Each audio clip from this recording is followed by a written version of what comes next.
কাষত থাকিও যিজনে তোমাৰ মূল্য নুবুজে আঁতৰি গৈ তেওঁক মূল্য বুজাই দিয়া।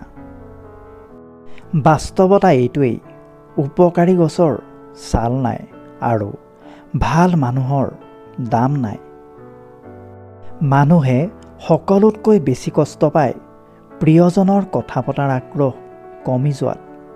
প্ৰেম বাল্যকালত ফ্ৰীতে পোৱা যায়, যৌৱনত অৰ্জন কৰিবলগীয়া হয় আৰু বৃদ্ধ বয়সত ভিক্ষা কৰি পোৱা যায়। কিৰণ সূৰ্যৰ হওক বা আশাৰ, দুয়োটাই জীৱনৰ অন্ধকাৰ মুচি দিয়ে। বৰ্তমান মানুহৰ কথাৰ লগত কামৰ, পোচাকৰ লগত চৰিত্ৰৰ, ষ্টেটাছৰ লগত সেই মানুহজনৰ কোনো সম্পৰ্ক নাই। পাৰিলে প্ৰেম কৰা, নোৱাৰিলে ঘৃণা কৰা, কিন্তু অভিনয় কেতিয়াও নকৰিবা।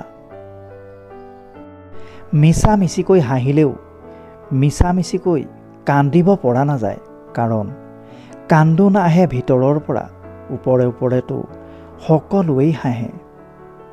ছোৱালীবোৰক এই দুটা বস্তু নিদিলে ৰিলেশ্যনশ্বিপ ভাল নহয়, হ'লেও অটুট নহয়। এক, সময় নিদিলে। আচৰিত হ'লেও সঁচা, আপোনাৰ টকা পইচা চাকৰি সকলো আছে, তথাপিও আপুনি সময় নিদিয়ে যদি জীৱনসংগীক আপোনাৰ ওপৰত অসন্তুষ্ট থাকে। আজিকালি প্ৰায়ে দেখা যায় স্বামীয়ে সময় নিদিয়াৰ কাৰণে বহুত স্ত্ৰী আৰু স্বামীৰ মাজত ৰিলেশ্যনশ্বিপ ভাঙি যায়। 2, তাইৰ মতামতক গুৰুত্ব নিদিলে। সকলোৱে বিচাৰে জীৱনসংগীয়ে তেওঁৰ মতামতক গুৰুত্ব দিয়ক। এই ক্ষেত্ৰত ছোৱালীবোৰৰ মতামতক প্ৰাধান্য দিলে ছোৱালীবোৰ বেছি সুখী হয়।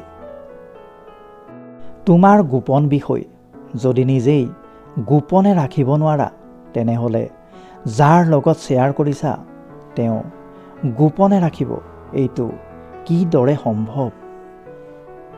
সেয়ে নিজৰ গোপনীয়তা নিজেই গোপনে ৰাখা। সময় গতিশীল, সেয়ে দ্ৰুতগতিত গুচিও যায়। সময়ৰ সৎব্যৱহাৰ যিসকলে কৰিব পাৰে তেওঁলোকেই সফল ও সাৰ্থক বুলি পৰিচিত হয়। সপোন সকলোৰে আছে, কিন্তু সাহস কৰি সকলোৱে সপোন পূৰ কৰাৰ চেষ্টা নকৰে। সেয়েহে সপোনবোৰ সপোন হৈ থাকি যায়। তো এনেকুৱা এটা যুগ য'ত স্ত্ৰীয়ে অভিমান কৰিলে স্বামীয়ে গম পোৱাৰ আগতে ফেচবুক ফ্ৰেণ্ডে গম পায়। দলিল কৰি মাটি বাৰী নিজৰ কৰিব পৰা যায়, কিন্তু প্ৰিয় মানুহজনক নিজৰ কৰিবলৈ হ'লে বিশ্বাসৰ ভেটি তৈয়াৰ কৰিবলগীয়া হয়। জীৱনত আগবাঢ়ি যোৱাৰ পথত এবাৰ পিছলৈ ঘূৰি অতীতত কৰা ভুলবোৰ চাই ল'ব লাগে, যাতে ভৱিষ্যতে সেই ভুলবোৰ আকৌ কেতিয়াও নহয়।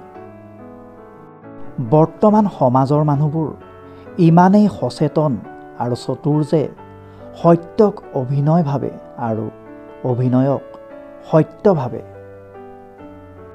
যিজন মানুহে আনৰ অনুভূতিক মূল্য দিব নাজানে তেওঁ কেতিয়াও কাকো ভাল পাব নোৱাৰে।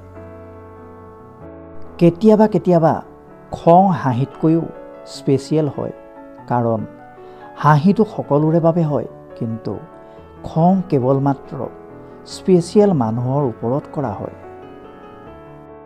কথাবোৰে যদি মন চুই গৈছে তেনেহ'লে প্লিজ লাইক এটা কৰি চেনেলটো ছাবস্ক্ৰাইব কৰি দিব বুলি আশা কৰিলোঁ। ধন্যবাদ।